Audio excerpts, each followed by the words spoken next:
reading community, we need to talk.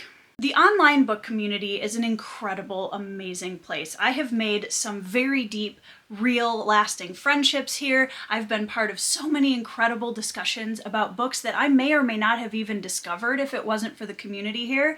And I love, love, love the time that I've been able to spend here on Booktube. And by and large, the experience that I've had is incredibly positive. But just like with any other space, it has the capability of getting pretty ugly sometimes.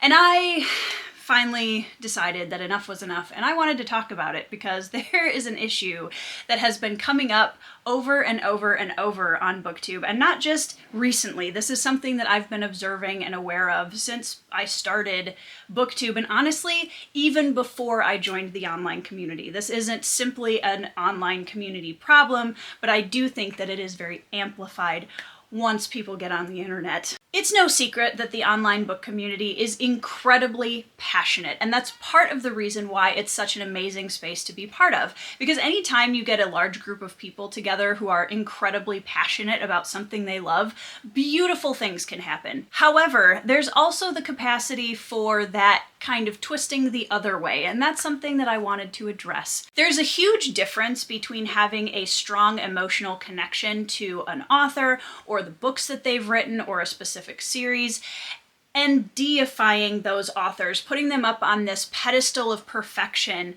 where no one can ever say anything negative about their books, that they can never write a bad book, that they're just these perfect individuals, that everything they touch becomes gold. As silly as that may sound, I have seen some wild things when people are defending their favorite authors and book series, and I get it. We're all very passionate about the things that we love, which again, is not a bad thing. But when it crosses this line into an expectation of perfection that excludes any other opinion, that's when it becomes problematic and harmful. When we get defensive against other opinions, it closes out the possibility of having open, layered conversations about the books that we love, which again is part of what makes Booktube such an amazing space.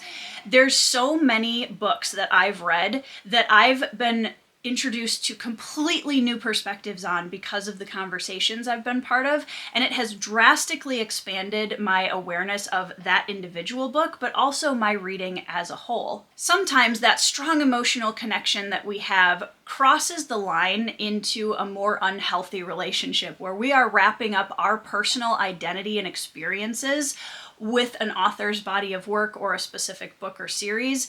And then we can get, like I said before, the defensive against those other opinions because it starts to feel like a personal attack against us and who we are as a person. Now, this does tie in a little bit with the idea of celebrity culture and placing people who are famous or who mean a lot to us up on a pedestal. And I want to mention an absolutely incredible speech that was given by Jack Gleeson, who plays Joffrey Baratheon in the Game of Thrones series, that he gave at the Oxford Union, where he talked about the influence of celebrity culture and how damaging it can be on both sides of the fence. And I highly recommend that anybody watch that speech because I thought it was absolutely brilliant and really touches on a lot of those parasocial issues that we have when we connect ourselves with someone who is famous or someone that we look up to. I have noticed that some people in the book community are incredibly quick to shut down any conversations or opinions that have a less positive view of a book or author than that person does. And there's almost this idea of you're not allowed to have a different opinion. So anything you have to say, if it's negative, I don't want to hear it. And there's a difference between somebody trash talking an author and just being super rude and unkind. But when somebody's just saying, hey, I really didn't like this book because of X things, and we immediately shut down their opinion, it's an invalidation of the reading experience that they had, which is going to be completely different from the one that we had because we're all individuals. And that's a good thing.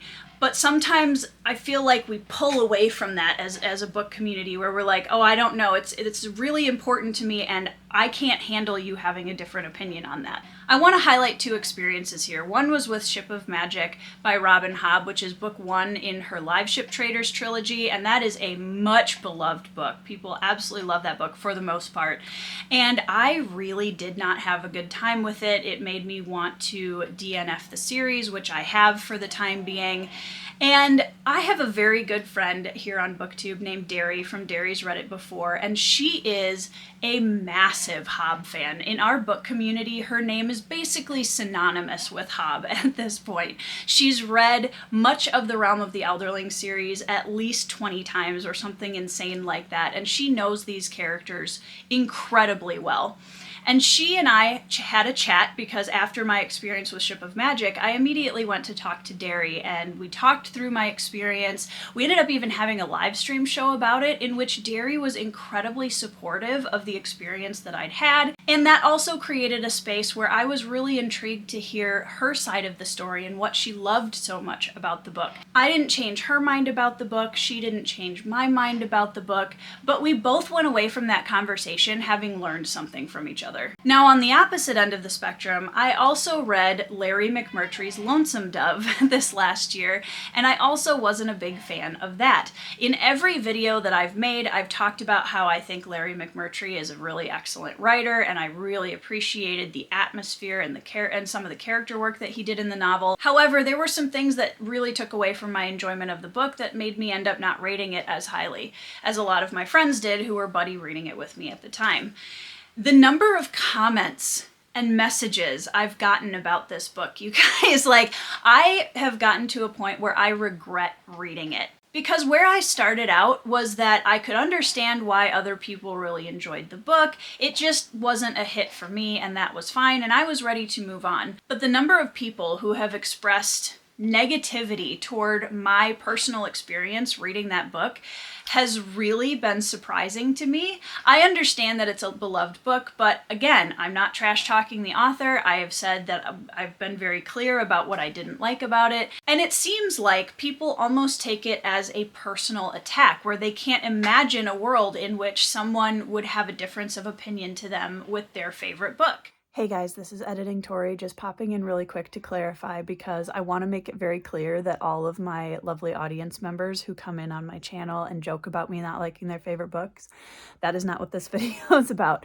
This is about comments that I have gotten from people, usually that I don't know very well, who give lengthy or very direct and insulting commentary about my experience with books that they really love. So let's break this down a little bit more into a discussion about subjective versus objective. We're gonna go back to some basics here because I think this is something that the Booktube community sometimes loses track of. The world is bigger than one person's experience. And while every person's experience is valid and matters, it's not the only one that exists. And I think that's sometimes hard for us as human beings who only live in one experience, which is our own, obviously, to step outside of ourselves for a minute. That is really hard to do. It's not necessarily a natural thing. And storytelling is an incredibly powerful form of human expression, which is why it's such a magical thing that connects so many people together, and it connects readers to experiences that they can relate to and learn from, and it's a really beautiful thing.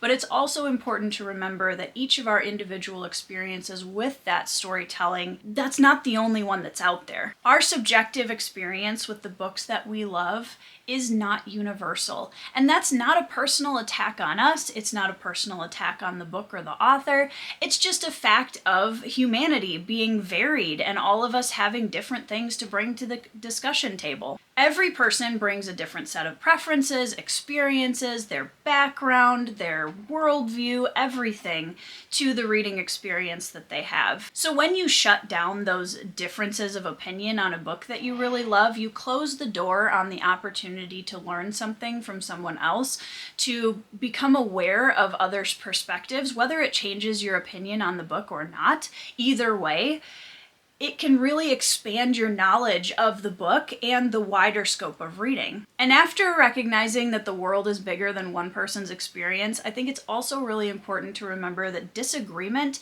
does not equal disrespect.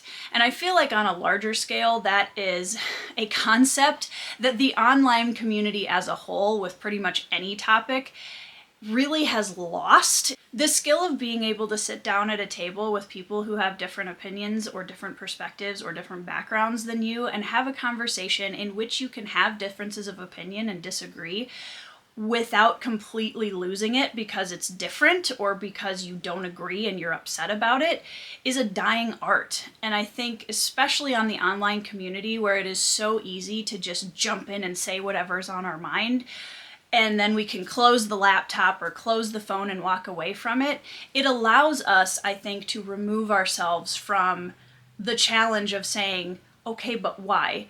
Can I truly listen to this person and hear what they have to say? Because so many of the comments that I've gotten, you guys, completely disregard half of what I said about the books. I also want to reiterate here, because this is an important part of the conversation too, that how you talk about the things you dislike also matters. And I know here on Booktube that we love a good rant, and I totally get that. But there are still ways to rant about things you don't like without tearing down or personally attacking the people that loved the thing you didn't love. Having a wide range of opinions and perspectives on every book is such an incredibly important part of our book community here, and I think it really encourages us to explore the world from other people's viewpoints, which is never a bad thing. It adds to the empathy that we gain as readers when we are encouraged to explore new perspectives and ideas. Our personal experience with a favorite book does not have to be challenged or threatened or have to change just because someone else didn't like it as much as we did. I want to mention again that this book community is something that matters a lot to me. I love this book community. It has been an incredibly important part of my life for the last few years. I have made some very, very strong friendships here, and I have a wonderful audience that I am so grateful for. And those are all really positive things. And overwhelmingly, the experience I've had on Booktube has been positive.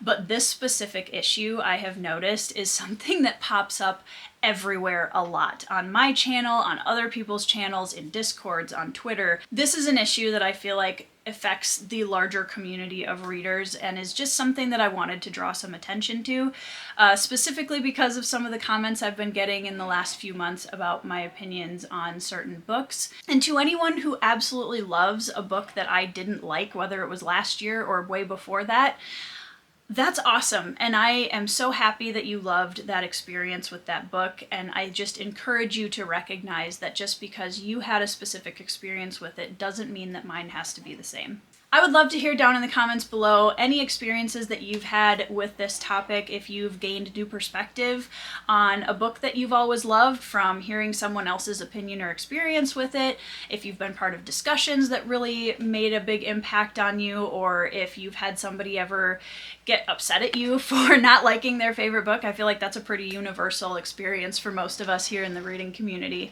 But I hope that you guys have a wonderful week. I hope you are reading 5-star reads and really enjoying the books that you're reading, and also enjoying listening to the experiences of those around you. And I will see you in the next video.